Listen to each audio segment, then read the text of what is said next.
అని ఎక్కడ నుండి వచ్చారు? నేను ఊరిలో రావడం జరిగిందండి. ఎట్లుంది బీసీవై పార్టీకి సంబంధించిన పెద్ద ఎత్తున ఒక జాతరను సంబంధించేలా ఒక పెద్ద ప్రోగ్రామ్ అయితే పెట్టారు. ఎట్లా ఉండబోతుంది? ప్రజలు మారే ఛాన్స్ ఉందా? ఖచ్చితంగా అండి, ప్రత్యామ్నాయ పార్టీ రావాలి. స్వాతంత్రం వచ్చి 70 సంవత్సరాల పైగా అవుతున్నా బీసీ సామాజిక వర్గాలకు ఇంకా స్వాతంత్రం రాలా. అధికారం కేవలం 2 సామాజిక వర్గాల చేతిలోనే ఉంటుంది. కాబట్టి అన్ని సామాజిక వర్గాలని, బీసీ వెనకబడి సామాజిక వర్గాలు కూడా రాజకీయ చైతన్యం తీసుకొచ్చి వాళ్ళకు కూడా రాజ్యాధికారంలో భాగస్వామ్యం కల్పించాలంటే, చైతన్యం తీసుకురావాలంటే ఖచ్చితంగా ప్రత్యామ్నాయ పార్టీ కావాలి. ఇప్పుడున్న ప్రధాన పార్టీలు రెండు సామాజిక వర్గాలు చెందినవి. అవి కేవలం ఆ సామాజిక వర్గాల కోసం మాత్రమే పనిచేస్తున్నాయి, బీసీల కోసం పనిచేయట్లేదు. ఇప్పుడు తెలంగాణ చూసుకున్నా, ఆంధ్ర చూసుకున్నా, అక్కడ 2-3 కులాలు, ఇక్కడ 2-3 కులాలు, వాళ్ళే అధికారం అనిపిస్తున్నారు. స్వాతంత్రం వచ్చిందనే పేరే గానీ మిగతా సామాజిక వర్గాలకు అవకాశం కల్పించట్లా, హక్కు లేదు. తక్కువ జనాభా 10% కూడా జనాభా కూడా లేని సామాజిక వర్గాలకి 90% రాజ్యాధికారి పదవులు లభిస్తాయి.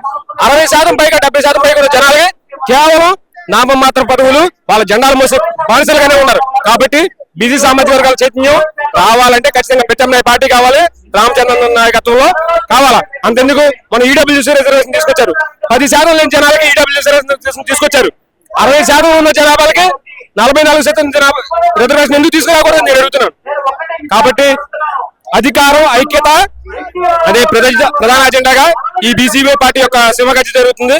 ప్రతి బీసీ చైతన్యం అవుతాడు, అధికారం వైపు అడుగులు వేస్తాడని చెప్పేసి నేను ఆశిస్తున్నాను. ఇప్పుడు వచ్చే అసెంబ్లీ ఎన్నికల్లో బీసీవై పార్టీ అధికారం చేపట్టబోతుందా?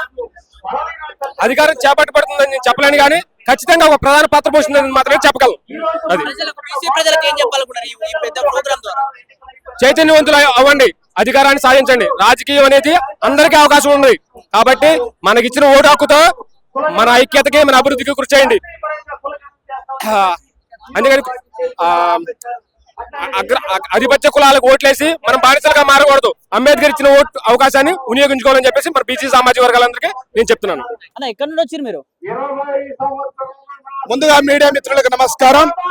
మాది అనంతపురం జిల్లా, అనంతపురం. నా పేరు ఎంఎస్ సాధనారాయణ. నేను బహుజన ప్రజారాజ్య వ్యవస్థాపక అధ్యక్షులు. మరి అదే విధంగా బహుజన ప్రజారాజ్యాన్ని ఏర్పాటు చేసుకొని ఈరోజు బీసీలకి అనేకమైనటువంటి హక్కుల కోసం, అధికారాల కోసం, రాజ్యాంగంలో వాటా కోసం మేము నిరంతరం బీసీల కోసం పనిచేస్తున్నాం. అదే విధంగా ఎస్సీ, ఎస్టీ, బీసీ, మైనార్టీ వర్గాలను కలుపుకొని అనేక సమస్యల్లో ఈ రోజు మేము పనిచేస్తున్నాం నిరంతరం. మరి ఈ రోజు ఈ కూటమి ప్రభుత్వం బీసీలకు పెద్దపీట వేస్తాం, బీసీలకు అనేక సౌకర్యాలు కల్పిస్తాం, బీసీలకు రాజకీయాల్లో రిజర్వేషన్లు కల్పిస్తామని ఊకుదంపుడు ఉపన్యాసాలు ఇస్తున్నారే తప్ప ఎక్కడే గాని బీసీలకు అవకాశాలు ఇచ్చినటువంటి పాపాన పోలేదు. మరి ఈ రోజు ఈ తెలుగుదేశం ప్రభుత్వానికి కానీ, ఈ కూటమిలో ఉన్నటువంటి జనసేన, బీజేపీ ప్రభుత్వాలకు కానీ, కాంగ్రెస్ ప్రభుత్వానికి కానీ, వైఎస్ఆర్ కాంగ్రెస్ పార్టీకి కానీ ఒక్కటే అడుగుతున్నాం.